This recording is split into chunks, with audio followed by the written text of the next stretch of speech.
জমি জালিয়াতি মামলায় সোনা পাপ্পুকে তলব করা হলো।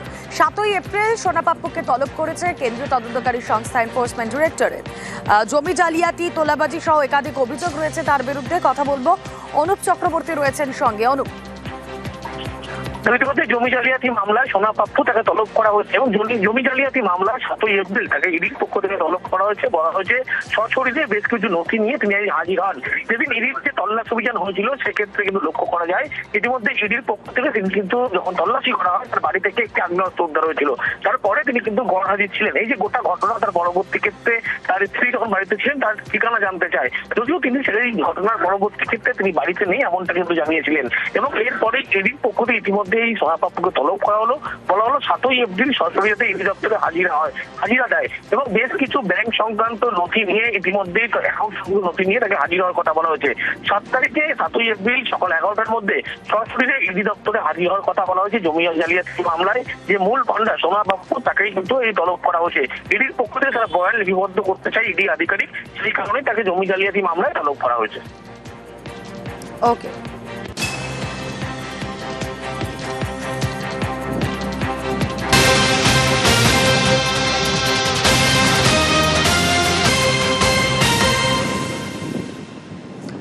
নজর পূর্ব মেদিনীপুরে, আর পূর্ব মেদিনীপুরে সব দলের সঙ্গে বৈঠক কমিশনের, নির্বাচন কমিশনের বৈঠক সব দলের সঙ্গে।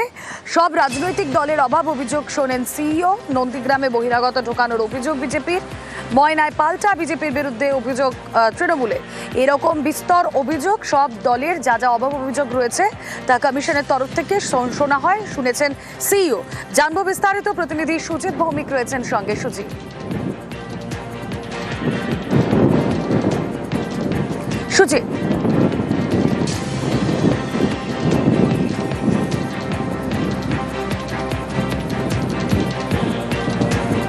পূর্ব মেদিনীপুরে সর্বদল বৈঠকে কমিশন, সব রাজনৈতিক দলের অভাব অভিযোগ শোনেন সিইও। কি কি অভাব অভিযোগ ছিল, কমিশনের কি উত্তর ছিল, তাতে সবটাই জানবো এই বৈঠক সম্পর্কে। প্রতিনিধি সুজিত ভৌমিক রয়েছেন সঙ্গে। সুজিত, যখন যে কথাটা বলাই যায়, দুদিনের সফর, গতকাল এসেছেন, এসে দফায় দফায় রাত পর্যন্ত বৈঠক করছেন। আজকে তিনি কিন্তু মূলত সকালে যে বৈঠকটি করেন সর্বদলীয় বৈঠক। আসলে পূর্ব মেদিনীপুর নন্দীগ্রামের জেলা, সেই জেলায় দুপক্ষ মূলত শাসক বিরোধী, তার সঙ্গে বামেরাও রয়েছে। সেখানে তৃণমূল বিজেপি দুপক্ষই নন্দীগ্রাম, ময়না এবং ভূপতিনগর এলাকার বেশ কিছু অঞ্চলের কথা সামনে সিইওকে পেয়ে জানিয়েছেন। তারা বলছেন এইসব এলাকায় অতিরিক্ত পুলিশ বা বলা যায় নিরাপত্তা বাড়াতে হবে। ময়নার বাক্সা থেকে নন্দীগ্রামের বেশ কিছু এলাকার কথা কিন্তু তারা তুলে ধরেন এবং সেখানে তারা বলেন যে ভোট এলেই এইসব এলাকা অতীত রেকর্ড বলছে যথেষ্টই বলা যায় গন্ডগোল কবলিত হয়ে ওঠে। সেই কথা বলার পর এবং সেই কথাগুলো শোনার পর তাদেরকে সিইও রুবেলা আশ্বস্ত করেছেন ভোটের আগে পরে কিংবা ভোটের দিন যথেষ্ট পরিমাণে নিরাপত্তা ব্যবস্থা জোরদার করা হবে এবং দুদিনের সফর, সেটা তুমি জানো।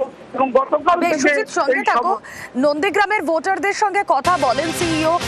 সর্বদল বৈঠকের পর জনতার মাঝে কমিশন, নির্ভয়ে ভোট দেওয়ার বার্তা সিইও।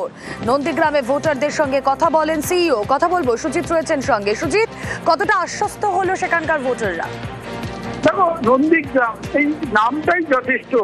ভোট, রাজনীতি এবং তুমি জানো যে সঙ্গে সঙ্গে কিন্তু এই জায়গার সঙ্গে মানে যত কাণ্ড নন্দীগ্রামে ভোট এলে সেটা বেড়ে চলে এবং সেই গন্ডগোল মূলত রাজনৈতিক গন্ডগোল।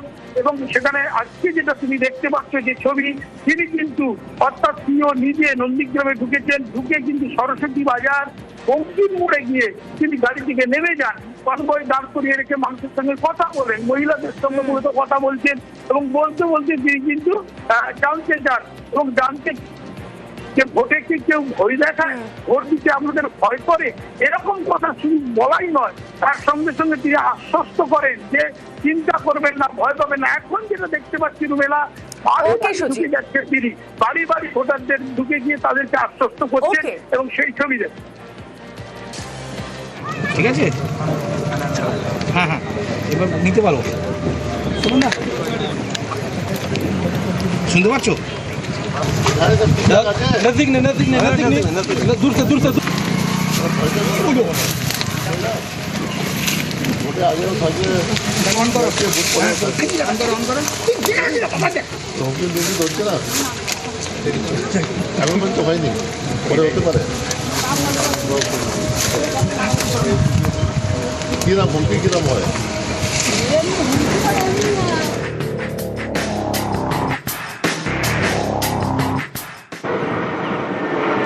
আর নন্দীগ্রামে রীতিমতো কাদা ছোড়াছুড়ি না, বরং কাদা ল্যাপার কথা বললেই বেটার বলা হবে। পবিত্র কর সেখানকার তৃণমূল প্রার্থী, কিন্তু তার দেওয়াল লিখনে কাদা দেওয়া হয়েছে। দেওয়াল লিখনে কাদা, বিজেপির বিরুদ্ধে দেওয়াল লিখন মুছে দেওয়ার অভিযোগ। কথা বলবো তৃণমূলের ব্যানার, হোর্ডিং, পতাকা ছেঁড়ার অভিযোগ বিজেপির বিরুদ্ধে, অভিযোগ তৃণমূল কংগ্রেসের। তৃণমূলের অভিযোগ অস্বীকার বিজেপি।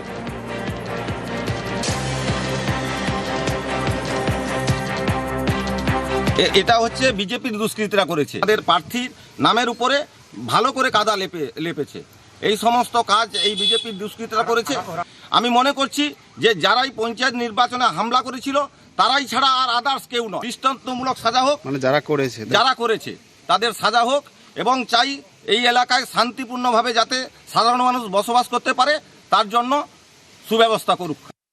তৃণমূল কংগ্রেস ভারতীয় জনতা পার্টি সম্পর্কে মিথ্যাচার করছে, মিথ্যা দোষারোপ করছে। তৃণমূল কংগ্রেসের আভ্যন্তরীণ দ্বন্দ্ব নন্দীগ্রাম বিধানসভা কেন্দ্রে পবিত্র করের নামে যা আছে, তৃণমূল কংগ্রেসের লোকেরাই তা মুছে দিচ্ছে, ছিঁড়ে দিচ্ছে। এটা তৃণমূল কংগ্রেসের আভ্যন্তরীণ দ্বন্দ্ব এবং তৃণমূল কংগ্রেসের এটা প্রতিবাদ।